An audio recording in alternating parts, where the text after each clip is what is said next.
천학현 팀장입니다. 오늘 제가 이렇게 영상을 제작하게 된 계기가 좀 많은 생각을 했습니다. 제가 많은 분들을 이렇게 상담을 하다 보니까 많은 분들이 굉장히 하시는 말씀들이 굉장히 많으셨어요. 보험이 너무 어렵다. 그리고 보험을 가입했는데 뭔지도 모르겠다. 그런 말씀들을 정말 많이 하시더라고요. 그래서 그런 가려운 부분을 좀 긁어드리고자 제가 이 자리에서 쉽게 간략하게 제가 설명을 드리고자 하니까 오늘 좀 여러분이 많은 도움이 되셨으면 좋겠습니다. 일단 보험을 상담하기 전에 저는 그 상담하시는 분과 컨설턴트 아니면 클라이언트, 고객님들 그 두 사람의 자세가 굉장히 아주 중요하다고 생각을 해요. 자, 한적인 예를 드리겠습니다. 자, 보험료가 대략 예를 들어서 한 상품을 가입을 했다고 생각을 하겠습니다. 한 10만 원 정도로 계산할게요. 계산하기 편하게. 자, 1년이면 12개월이죠. 그리고 20년 납으로 생각하겠습니다. 그럼 얼마요? 2,400만 원. 2,400만 원짜리의 보험을 가입을 한다. 지금 한번 다시 한번 생각을 해보십시오.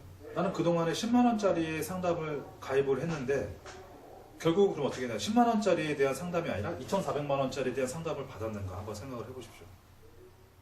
여러분이 가전제품 하나 사더라도 여기저기 알아보고 여기저기 비교해보고 많이 사실 겁니다. 근데 문제는 뭐냐면 그거에 대해서 또 공부를 할 것이고, 근데 보험은 또 그렇게 생각 안 하신다는 거예요. 2,400만 원짜리 싸게 싼 것을 구매하려고 그러는 게 아니라 최소한의 비용으로 최대 효과를 보기 위해서는 어떻게 돼요? 내가 공부를 해야 되고, 내가 좀 더 지식적으로 뭔가 알아야 되고, 또 그래야 또 질문도 할 수 있고 전문가 돼야 되죠. 그렇게 해가지고 그 보험 상담을 받아야 되는데 사실 그조차도 사실 쉽지는 않습니다. 그러면 어떻게 해야 되느냐? 전문가, FC, 파이낸스 컨설턴트, 상담할 수 있는 사람을 만나서 이런 값어치 있는 상담을 받으셔야 정말 제대로 된 보험을 가입할 수 있지 않는가 싶습니다. 그래서 그런 자세도 만들어 드리고자 이렇게 영상을 만든 겁니다.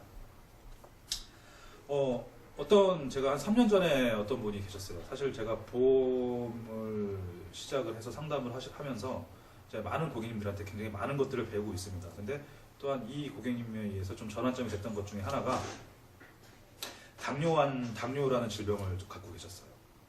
근데 그분은 재무 상태가 꽤 괜찮으신 분이었어요. 자기 집도 있고 상당히 큰 돈도 통장에 있으셨고 차도 있으시고. 근데 문제는 뭐냐면 30대 중반이셨는데 앞으로도 굉장히 많은 돈을 모을 거라고 저한테 얘기를 하시더라고요. 그래서 저도 도와드리겠습니다. 근데 문제가 뭐냐면 이분은 아까 제가 말씀드린 것처럼 당뇨 환자이기 때문에 보험 가입이 불가이신 분이셨어요. 그래도 물론 돈을 많이 모을 생각이시고 돈이 어느 정도의 재무 상태가 꽤 되시기 때문에 나는 문제는 없겠다 생각을 했는데, 그분이 하시는 말씀이 보험을 어떻게 생각하냐 저한테 질문을 던지더라고요. 그래서 제가 보험에 대해서 정의에 대해서 쫙 말씀을 드렸죠. 근데 그분이 하시는 얘기가 그건 당연한 거고, 고객님이 생각하는 보험은 지금에 있는 재산, 앞으로의 벌 재산을 지키는 게 아니겠냐라는 저한테 질문을 던지더라고요. 맞구나, 그거구나. 알고 있으면서도 고객님들한테 설명을 제대로 못 드렸던 부분 중에 하나였던 거라고 저도 이제 반성을 좀 했죠. 문제가 아무리 앞으로 10억, 20억의 재산이 있어도 질병으로 인해서 물론 그 돈이 다 소멸되는 게 아니라, 그분의 말씀은 몇천만 원의 치료비가 들고 또 합병증에서 또 몇천만 원의 치료비 들고 몇천만 원의 병원비가 치료비가 들다 한다면 돈이 많아도 그만큼 계속 까먹을 게 앞으로의 눈에 보이고 그걸로 해서 가족이 힘들 거 생각하고 하다 보니까 그분은 자살이라는 것을 택하겠다는 아주 무시무시한 말씀을 하시더라고요. 그거구나. 그래서 보험이 굉장히 중요한 거구나. 아까처럼 몸에 좋다 그러면은 저희가 한약도 몇십만 원, 몇백만 원도 금액과 상관없이 불사하고 몸에 저희가 섭취를 하는데, 이 보험 정말 돈 따지고 뭐하고, 물론 재무 상태에 맞춰서 가입을 해야 되는 거 정말 맞습니다. 정말 중요한 건 가입도 중요하지만 유지하는 것도 굉장히 중요하니까요. 그래서 그런 부분을 생각해서 지금의 벌 재산, 지금의 번 재산, 앞으로의 벌 재산을 지키는 게 보험이구나라는 것을 한 번 더 인지를 하셨으면 좋겠습니다. 제가 한 1년 전에 어느 강의를 나가면서 제가 이제 한 시간 반 정도 강의를 했습니다. 강의를 하는데 그분들이 이제 또 이제 다 끝나고 나서 질문을 하시더라고요. 다 이해 갖고 다 좋은데 사실은 고객님들이 많이 갖고 있는 그런 의문점과 아주 불편함이 보험을 어떻게 가입을 해야 되느냐라고 질문을 던지시더라고요. 어떻게 가입을 해야 되느냐. 아니 뭐 이렇게 뭔가 가입을 해놓고 시간이 흐르면 주변에서 이거보다 더 좋은 상품이 나왔다. 그래서 그걸 깨고 다시 가입하고 또 그걸 다시 깨고 다시 가입하고 이런 경우가 너무 비일비재하다 보니까 이제 보험에 대해서 실문이 나시기 시작한 거예요. 누군가가 또 보험 얘기하면은 보험 보자만 얘기 들어도 막 머리가 아프기 시작하시고. 자, 제가 지금부터 정리를 한번 해드리겠습니다. 개념 정리를 해드릴 테니까 잘 이해를 하셨으면 좋겠습니다. 보험은 사람의 형태로 되어 있어요. 보험도요. 자, 일단 머리부터 그려보겠습니다. 머리. 자, 머리를 사망이랑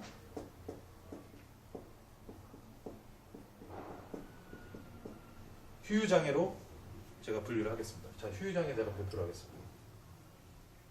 자, 사망은 말씀을 안 드려도 아시겠죠? 당연히 사망하면 보험금이 지급되는 거고. 제가 휴유장애라는 거를 고객님들한테 물어보니까 다들 막 이렇게 장애 등급 뭐 이렇게 좀 어렵게 많이 생각을 하시더라고요. 휴유장애를 그렇게 어렵게 생각하지 마시고 휴유장애는 생활의 불편함이라고 생각하시면 됩니다. 자, 우리 몸은 다 각자의 기능이 있습니다. 자, 눈은 어떤 기능이에요? 보는 기능입니다. 코는 뭐 숨쉬는 기능, 냄새 맡는 기능, 입은 말하는 기능, 먹는 기능, 뭐 위는 뭐 소독하는, 죄송합니다. 위는 소화하는 기능, 그리고 간은 해독하는 기능, 뭐 뇌는 우리 몸에는 다 각자의 기능들이 다 있어요. 그 기능에서 불편함이 왔을 때 의사들은 그 뒤에다가 휴유장애 숫자를 매깁니다. 몇십 프로. 자, 눈은 보는 기능 그랬죠. 한쪽 눈이 상실했어요. 그러면 휴유장애 50%라고 규정을 합니다. 여성분들 난소 제거하면은 불편한 거 뭐 있죠? 애를 못 낳습니다. 여성으로서의 굉장히 큰 축복인데 그렇기 때문에 그 난소를 제거하는 수술을 했다? 휴유장애 50%입니다. 손가락 하나 10%, 20%, 30%, 40%, 50%. 제가 왜 휴유장애에다가 별표를 쳤냐면요.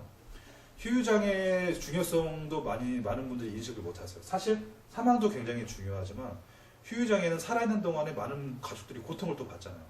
지금도 뭐 치매로 인해서, 치매도 휴유장애입니다. 뇌로 인한 휴유장애로 인해서 누워 계신 분들도 많으시고, 암도 그렇죠. 어디 암에 따라서 그 부분에 대한 그 불편함에 대한 또 퍼센테이지가 정해지기 때문에 휴유장애. 휴유장애는 굉장히 많습니다. 각 부위마다.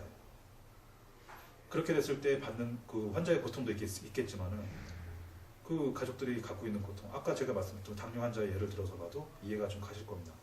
근데 이거에 대해서 제대로 준비하신 분들을 많이 못 봤어요, 사실은. 그 가끔 보면은 그 보험 상품에 그렇게 기본 계약이죠, 주계약에 그렇게 써 있더라고요. 사망하거나 뭐 예를 들어서 80% 이상의 휴유장애입니다. 자, 80% 이상의 휴유장애입니다. 그거는 사망이랑 간주한다고 같이 똑같이 간주한다고 보기 때문에 그렇게 한 문장으로 증권상의 그 담보를 만들어 놓은 겁니다. 그럼 그 이하의 휴유장애는 과연 가입이 돼 있으신지 한번 체크를 한번 해보실 필요가 있는 거고요. 그래서 이 부분에 대해서는 또 자세하게 제가 다음번에 설명을 해드리겠습니다. 그리고 몸. 사람의 몸은 제가 실비라고 표현하겠습니다. 보통 저희가 실손의료비, 실비라는 말을 많이 쓰세요. 보험회사는 이렇게 말을 이렇게 줄이는 말을 굉장히 좋아해요. 실비, 실질적인 비용의 줄임말입니다. 실손, 실질적인 손해를 본 것을 준다라고 하는 게 줄임말입니다. 이 부분도 제가 나중에 자세하게 설명을 해드리겠습니다. 그래서 좀 더 쉽게 병원비 몇 세요? 무조건 100세. 어떻게 조건이 뭐예요? 남녀노소. 자격 조건입니다. 아이들이고 어른이고 노인이고 무조건 다 병원비는 100세입니다. 왜 그렇게 해야 되는지도 제가 나중에 설명해 드릴게요. 그리고 팔다리입니다. 팔다리. 이거는 조건부입니다. 면허증을 갖고 계신 분들은 무조건 운전자 보험을 가입을 하셔야 됩니다. 가끔 보면은 고객님들이 운전자 보험과 자동차 보험도 많이 헷갈려 하세요. 이 부분도 제가 왜 해야 되는지에 대해서 설명을 해드리겠습니다. 그리고 이제 살을 붙여야겠죠, 사람한테. 자, 우리나라의 대표적인 3대 질병을 말씀드리겠습니다. 암, 뇌, 그다음에 심장. 자, 암, 뇌, 심장. 이거를 어떻게 살을 붙이냐에 따라서 뭐 뚱뚱할 수도 있고 마를 수도 있고. 자, 이렇게 사람 형태로 되어 있는 보험인지 한번 확인하실 필요가 있습니다. 그냥 단순하게 제가 많은 분들의 증권을 보면 자, 어떻게 가입을 했어요? 라고 물어보면은 뭐 그렇게 말씀하시더라고요. 뭐 손해보험 하나, 뭐 생명보험 하나 가입을 했다는 둥, 뭐 한 4개 회사에 가입을 했다는 둥, 그리고 뭐 한 30만 원씩 가입했습니다. 50만 원씩 가입이 되어 있습니다. 뭐 이렇게 말씀을 하시더라고요. 제가 단적으로 제가 증권 분석을 많이 했을 때 이런 사례가 좀 있었습니다. 어떤 분이 제가 보험 어떻게 가입했어요? 라고 여쭤보니까 상담하면서 나는 한 50만 원치 한 4개 회사에 가입이 돼 있다라고 말씀하시더라고요. 그래서 그렇게 들었을 때는 고객님들 어떻게 생각하세요? 굉장히 잘 들었다, 잘 들었겠구나라고 생각할지 모르겠습니다. 그리고 또 어떤 분을 만나니까 이분도 나는 30만 원씩 가입이 돼 있고 이분도 똑같이 한 4개 회사에 가입이 돼 있더라고요. 그래서 제가 증권 분석을 해봤습니다. 분석을 해서 이분한테 딱 갖다 드렸어요. 자, 50만 원어치 가입하신 분들 보니까 머리가 이만해요. 몸은 좀 짧고요. 팔다리는 아예 없고 살이 좀 약간 붙어 있어요. 자, 이해 가셨죠? 머리가 이만하다는 건 뭐예요? 사망이나 혹은 휴유장애가 이쪽으로 많이 몰려 있다는 거예요. 몸이 짧다는 건 뭐예요? 병원비 100세가 아니라 그분은 80세까지만 보장받는 병원비 실손 의료비를 가입을 하고 계시더라고요. 그리고 팔다리가 없다는 거는 당연히 운전자 보험이 없다는 거겠죠. 살이 얇다는 건 뭐예요? 암, 뇌, 심장 쪽에 보장 부분이 약하다는 겁니다. 반면에 30만 원어치에 가입을 하신 분의 증권 분석 해보니까 머리는 이분보다는 좀 작아요.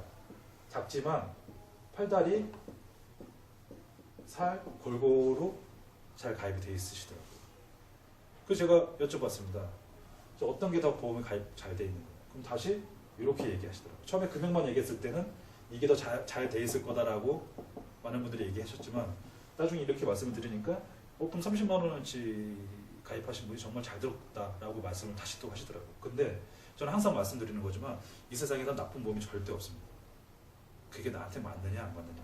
사망하시면 이분이 더 지급이 더 많잖아요. 그렇죠? 그러다 보니까 근데 효율적으로 가입한 건 이게 맞습니다. 어떤 게 좋고 나쁘다가 중요한 게 아니라 이분이 효율적인 거예요. 그래서 이분한테 물어봤어요. 도대체 보험에 대해서 많이 아십니까? 이분은 참 공부하시는 분이더라고요. 또한 FC도 되게 잘 만나고 이 두 가지의 조건을 가시다 보니까 이런 보험이 탄생을 한 겁니다. 그러면 50만 원이니 4개니 이게 중요한 게 아닙니다. 보험을 어떻게 가입했어요? 라고 물으면 머리부터 발끝까지 말씀을 하시는 거예요. 나는 사망하면 얼마가 나와? 휴유장애 때는 얼마가 나와? 그리고 난 병원비 100세까지 받아. 그리고 운전자 보험도 몇 세까지 보장을 받고 암은 얼마, 뇌는 얼마, 심장은 얼마 정도 나와. 물론 그 외에 무슨 골저진단비니 여러 가지 담보들이 있지만 그건 어차피 선택사항이니까 그렇죠? 대표적인 건 말씀을 드리는 겁니다. 그래서 이렇게 보험이 가입이 되어 있는지 확인하실 필요가 있습니다. 이래서 증권 분석을 하는 겁니다. 제가 나중에도 다시 한번 증권 분석에 대해서 왜 해야 되는지, 증권 분석이란 뭔지에 대해서 다시 한번 설명을 드리겠지만 이런 구조로 가입을 해야 되는 거고 이렇게 하기 위해서는 어떻게 해요? 이제 담보들을 하나씩 이해를 하기 시작해야 되는 겁니다. 그래서 자세한 상담을 받아야 되는 거고 그리고 보험은 누가 선택하는 겁니까? 제가 선택하는 게 아니라 많은 FC님들이 선택하는 게 아니라 고객님이 선택하는 겁니다. 굉장히 훌륭한 교수님이 계셨어요. 굉장히 훌륭한 교수님이 계셨는데 그 사람들 수강생이 많이 몰렸어요. 근데 저는 그 강의를 들었을 때 사실 별로 이해가 안 가더라고요. 그래서 제가 다른 교수님을 찾아갔습니다. 그 교수님의 강의 듣는데 그 강의는 그 교수님은 그렇게 유명하신 분이 아니셔가지고 교육을 받는 학생들이 얼마 되지는 않았지만 저는 근데 그 교수님의 말씀이 제 귀에 쏙쏙 들어오기 시작하더라고요. 저한테 훌륭한 교수님은 이 유명하신 교수님이 아니라 그분이셨습니다. 마찬가지로 FC를 만나시는 분들도 내가 보험을 이해를 하고 내가 보험에 어떻게 가입을 해야 되는지 이해가 가고 그리고 내가 보험을 어떻게 만들어야 되는 것까지도 이해가 간다면 그분 그 상담은 정말 아주 성공적인 아버지 그 아버지 같은 마음에 그런 상담으로서 성공한 게 아닌가 저는 그런 생각이 듭니다. 어쨌든 이제 앞으로 계속 영상을 만들면서 이런 디테일한 부분에 대해서 제가 하나씩 설명을 드릴 테니까 이런 개념으로 여러분께서 좀 저희 영상을 좀 접해주시면 좋겠고 그리고 하나라도 좀 얻어갈 수 있는 아니면 저도 많이 부족하지만 하나라도 더 얻어갈 수 있는 그런 시간이 됐으면 좋겠습니다. 자, 감사합니다. 감사합니다.